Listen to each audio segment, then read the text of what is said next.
Welcome back to On the Rise for Canadians of the Week, breaking down the top 3 Canadian performances of the previous week. And yes, it wasn't an incredible week for Canadians, both in the MLS as well as abroad. But there is still many key performances and exciting performances to break down. We're going to jump straight into my third Canadian of the week, which comes from the MLS and Vancouver Whitecaps in Ali Ahmed. Ali Ahmed is my third Canadian of the week, and he had a terrific week. Not just in the MLS, but midweek against Inter Miami in the CONCACAF Champions Cup in a 2-0 win over Inter Miami at BC Place. Vancouver Whitecaps were incredible, as was Ali Ahmed. But also on the weekend, Ali Ahmed featured in a rotated Vancouver Whitecaps side where he had a great cameo off the bench in a 3-1 victory and dismantling for Vancouver Whitecaps over Tani Oluwase and Dane St. Clair's Minnesota United. And this Vancouver Whitecaps side are playing incredible football under Jesper Sorensen and soaring at the top of the MLS and Western Conference, as this 3-1 win over Minnesota United now puts Vancouver Whitecaps on 23 points across 10 games while scoring 20 goals and only allowing 7. This side has been absolutely incredible, playing some very exciting football to watch, as well. Jesper Sorensen has been getting the absolute best out of his Canadian players, whether it's Tajon Buchanan, Ali Ahmed, Jaden Nelson, Ralph Priso, and Sam Adekubi. These Canadians are flying in Jesper Sorensen's system, and Ali Ahmed has been a bright light. As through 27 minutes coming off the bench and playing as a super sub, Ali Ahmed managed a 7.6 match rating, putting an assist to his name through 27 minutes coming off the bench and being a key contributor in this 3-1 victory. And he didn't just add defensively or attacking wise, he had a great game all over the pitch. Technically, 17 for 18 accurate passes, which is very impressive for a winger and attacking minded midfielder, for a 94% pass accuracy, having created 2 chances and a 0.65 XA. Defensively, Ali Ahmed also worked his backside off through 27 minutes, having 3 defensive actions, 3 clearances among 1 headed clearance, as well as 1 recovery. And also going 3 for 5 in his duels, as he had a terrific cameo off the bench, which is very exciting for Ali Ahmed, because Jesse Marsch has talked about how Jesper Sorensen's system translates very well to the national team level.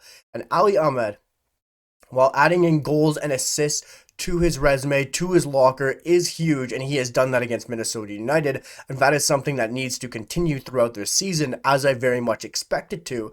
But being able to play a major role off the bench is extremely exciting, because this Canadian side has depth out wide in certain circumstances, and being able to be a super sub, being able to play a huge impact off the bench and adding that to your game is huge, as Canada has wingers such as Jacob Schaffelberg, Junior Hoylett, Jaden Nelson, and many others, including Tajon Buchanan. There's a lot of players out wide. And if you can be able to contribute off the bench and add that to your locker, add that to your skill set, it is a huge bonus, and Jesse Marsch would absolutely love that if Ali Ahmed can contribute, whether on starting the lineup or coming off the bench. It is a huge thing to have that as an asset, and Ali Ahmed is adding in so much to his game under Jesper Sorensen and has looked absolutely incredible to start the year. But this was a heavily rotated side for Vancouver Whitecaps against Minnesota United. And before we move to my second Canadian of the week, we just got to talk about all the Canadians that featured. Sam Adekubi managed to get 45 minutes for Vancouver Whitecaps in a rotated side, working his way back from injury, getting a 6.6 match rating. Ralph Priso managed to get a 6.4 match rating through 45 minutes.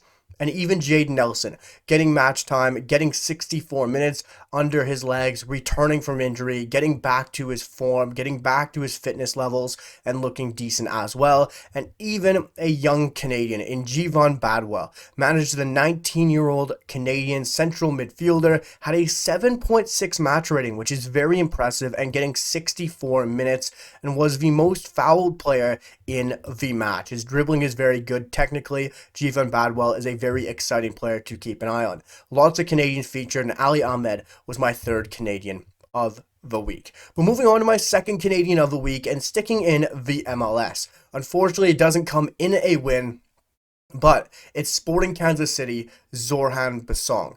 Zorham Basong had a very good performance off the bench once again for Sporting KC, but this took part in a 2-1 loss to FC Cincinnati, where Zorham Basong scored in the 89th minute, coming off the bench and being a key contributor to make this loss not look as bad as it truly was on paper.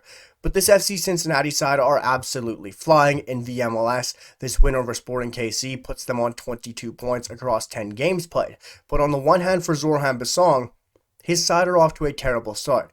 10 games played, 7 points, sitting on 16 goals scored, but 21 allowed. It's been a very poor start for Sporting KC, and hopefully this goal can get the likes of Zorham Basong back in the starting lineup, as he only got 24 minutes off the bench, but scoring 1 goal on his 2 shots. But technically, he was very good in the ball as well, keeping the ball, being very tidy in possession, having 17 for 19 accurate passes for an 89% pass accuracy. Also, he had 2 for 2 shots on target, having 28 touches, 3 touches in the opposition box, while also having 1 clearance along the way defensively and 1 headed clearance, 3 defensive actions and 2 recoveries for Zorham Basong, and winning 50% of his ground duels. It was a great cameo for Zorham Basong along the way, and it was a good performance to see him try to work his way back into the Sporting KC side, because he definitely deserves to start for Sporting Kansas City. But moving on to my honorable mention, which is a very interesting one, and it was someone who didn't have a great performance by any means, but is healthy, is back in his team, and got some valuable minutes, which was Tajon Buchanan. After just getting an injury just a few weeks ago, Tajon Buchanan was back on the pitch for Villarreal in their 1-0 victory over Espanyol, as his winger and player along him in Yeremy Pino got on the score sheet in the 52nd minute to give his side a 1-0 victory, which is absolutely massive, as this 1-0 win for Villarreal now pushes them into 5th place in La Liga, on 55 points, only 1 point above 6th place in Real Betis, and finishing in 5th place doesn't mean a lot to some clubs, but it would to Villarreal, as it would give them a Champions League place and put them in the Champions League next year, which would be absolutely massive for Tajon Buchanan, who has been loved by the manager, adored by the supporters, and is getting that confidence and playing back to himself and back to the football and talent level we truly know from Tajon Buchanan. And if Villarreal, the Yellow Submarines, can manage to get in the Champions League, it would give them that cash influx to be able to build towards buying someone like Tajon Buchanan, who would be a perfect fit for this side and has already been a perfect fit, especially if Alex Baena leaves Villarreal. But Tajon Buchanan didn't have a great performance. He only had about 13 minutes on the pitch for Villarreal, only having 1 shot. It wasn't a great opportunity for him to go out and impress, but it was a great chance for him to get fitness levels, to be able to get back in the squad and get key valuable minutes while working back to fitness after an injury. But the main thing is he is back, he's healthy, he's fit, and he's back in the rotation for Villarreal in a very important time of the season for Villarreal, which is why Tajon Buchanan is my honorable mention of the week. But moving on to my first Canadian of the week, which comes European-wise again, abroad,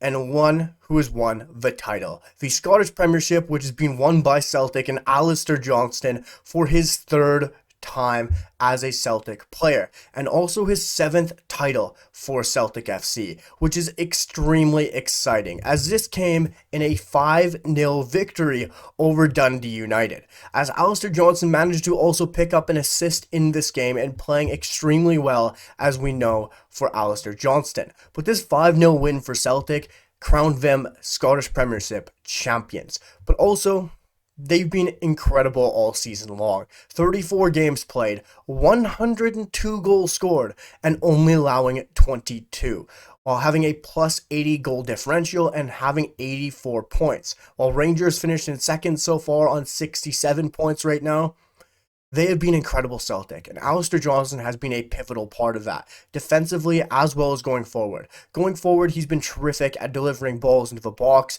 being very accurate, getting further up the pitch, and being fantastic at swinging in crosses to his number 9 and the wingers on the opposite side of the pitch. And going forward, his game has gone another level. But defensively, Alistair Johnston continues to be a rock week in and week out. He has been a pivotal part to why Celtic have only allowed 22 goals this season. And he has picked up his 3rd league title as a Celtic FC player, picking up his 7th title as a Celtic player, where he managed to pick up an assist in a 5-0 victory, getting an 8.3 match rating across 90 minutes, while having 1 shot and an accurate pass of 71 for 83 accurate passes for an 86% accurate pass rate, which is incredible. All of our Canadians seem to be very technical on the ball and very tidy with the ball this past week, creating 3 chances throughout the match, having a 0.09 XG, and also 109 touches on the ball. Very active on the ball in possession, which is very exciting for Alistair Johnston, as well defensively. 4 clearances, 2 headed clearances, 6 defensive actions, and 4 recoveries, and winning 1 out of his 2 ground duels. Alistair Johnston crowned a champion, which is very exciting, and it was still a very exciting week for Canadians, albeit we didn't see Promise David or Jonathan David get onto the score sheet or get it as a Canadian of the week, but they still had very good weeks respectively. Promise David managed 2 very decent performances against Club Bruges, and even finds himself at the top of the Jupiler Pro League and in a great position to win silverware himself. But it's very exciting to highlight different and new Canadian players in the Canadians of the week, and let me know who your guys' top 3 Canadians of the week would have been. Make sure to smash that like button, drop a sub, and let me know what you guys think down below in the comments, and I'll see you guys all for the next one. Peace.